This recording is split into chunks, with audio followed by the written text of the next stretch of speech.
Many believers are doing nothing, but they are expecting that the grace of God will lift them up. And even when you commit something to their trust, they have 1,001 excuses why it was not done well. I am shocked. Sometimes you tell people, somebody says he's looking for a job, sweep the floor. He will sweep it 3 times, it will still not be clean.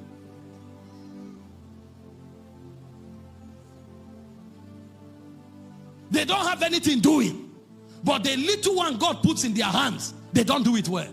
Meanwhile, they are rising is tied to faithfulness. There's nobody God carries from the bottom to the top without giving something to do. In Luke 16:10 and 12, it says, if you are not faithful in little, you can never be faithful in much. So forget dominion, forget influence. You'll find somebody doing something, he said, this is what I do for a living. And then you look at him for 5 minutes without any thorough vetting. You see 1,001 errors. And then you are wondering. Recently we were working on a facility and they brought a painter to paint it. I looked at the wall that the guy claimed he's creeded. I said, is this creeding? He's creeded and painted. Welcome to StartNOW Channel. We are glad you tuned in today to experience another life-changing encounter in God's presence. The Bible says in Psalm 119 verses 130, the entrance of thy word giveth light. As you listen and watch, may you experience the transformative power of God's light. For weeks to go and wait for a man of God to see them. But their Bibles are dusty. Their altars are ashes. And they think they will be light. You are only illuminated you are only shining to the degree that you are illuminated. And for you to be illuminated, you need intimacy. I have my own altar. You must have your own altar. I shine from my altar. You will shine from your own altar. If you don't have intimacy, you will never shine. The Bible said in Matthew 5:14, it said you are the light of the world. But for you to act and to function as light of the world, you must have a walk. It said, let your light so shine among men. How do you let it? That they may see your good works. Then they glorify your Father. And so the second thing you must do is responsibility for relevance. Is responsibility for influence. Is responsibility for dominion. And that responsibility is tied to your service. Is tied to the works of your hands. Many believers are doing nothing, but they are expecting that the grace of God will lift them up. And even when you commit something to their trust, they have 1,001 excuses why it was not done well. I am shocked. Sometimes you tell people, somebody says he's looking for a job, sweep the floor. He will sweep it 3 times, it will still not be clean.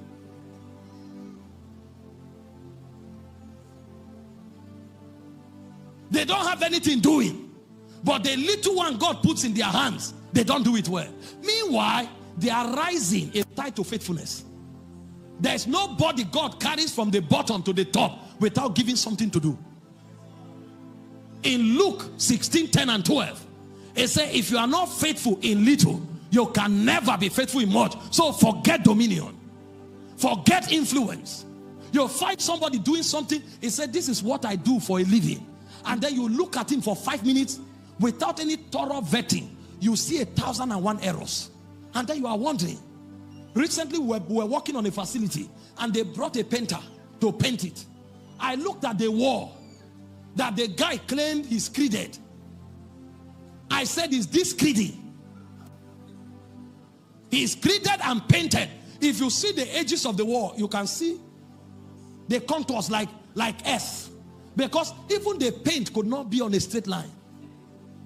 Now that kind of person may be sowing prophetic seed. He will be attending conferences like this and struggling for man of God to speak over his business, to lay hands on him. If a king employs you and you do that job, you will either bring the money back or they will arrest you. Because when kings come, it's the brightness of your rising they come to. You are walking with your hand. This is the best you can produce. No, you are not yet ready for destiny. The Arab guys have three principles. Speed, excellence, and affordability. You must be able to do it the cheapest way, yet not compromise on excellence or compromise on speed. And everything you do must be innovative. If they come and see you do something that they have seen before, it means you are not the guy for the job. Everything you do, there must be creativity. So dominion is not a gift. Even if it is proclaimed over you, you must do something. God blessed them and said, be fruitful, multiply, replenish, subdue, to have dominion. So the second area of contention is in the area of finding something to do and being the best at it. I'm talking illumination. Look around your world today. How are men shining? They are not shining through their faces. They are shining through the excellent products that they supply to men. This microphone I'm using is a brand of a company. When you say Shure microphone, it is known globally. That is called shining. Even the clothes we wear, there are those who have become billionaires from clothes. They are known globally. People will travel from here to the Western world to buy t-shirt. Meanwhile, we have too many t-shirts in Alaba market. How many of you go there to buy, to wear for relevant events? But you wear, you want to show the logo. Because they have learned how to perfect what they have. You must learn this truth as a believer. Listen, prayer is not just about charging and sweating. When our fathers prayed, they saw things. Noah prayed and created an ark. There was something he did that the whole world depended on. He prayed and created the whole dimensions of an ark. Moses prayed and built a tabernacle. When you pray, when you engage God, there is creativity in you that should be awoken. It said in Jeremiah 33 verse 3, ask of me, I will answer.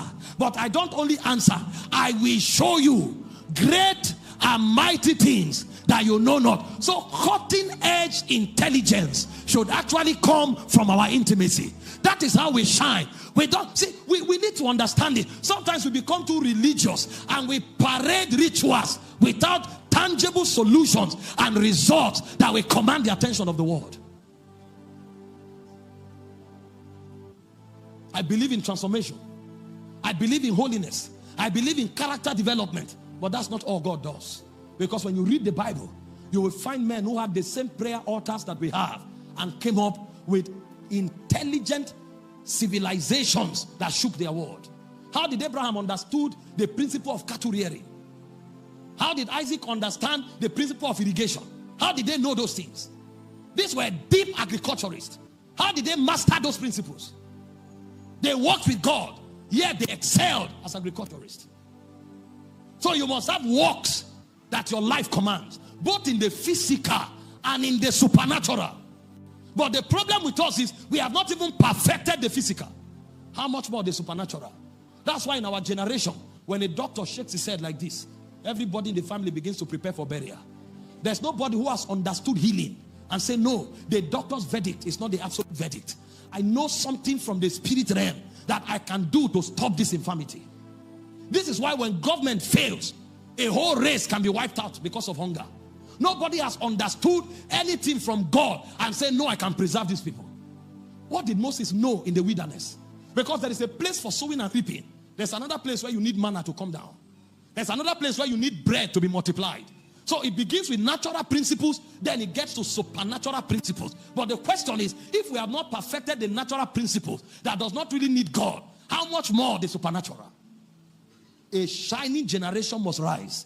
And that rising is around the works of your hand, both in the natural and in the supernatural. Believe me, you will be unstoppable when you have weapons on your right and weapons on your left. When they come out on Monday morning, you are a captain there. From Monday to Friday, you are dictating things. And then when you get back from work, you are also shifting things in the heavenly realms. You are shaking things in the heavenly realm. This is the calling of the believer. This is the believer that truly shines. He has works in the spirit and he has works in the natural.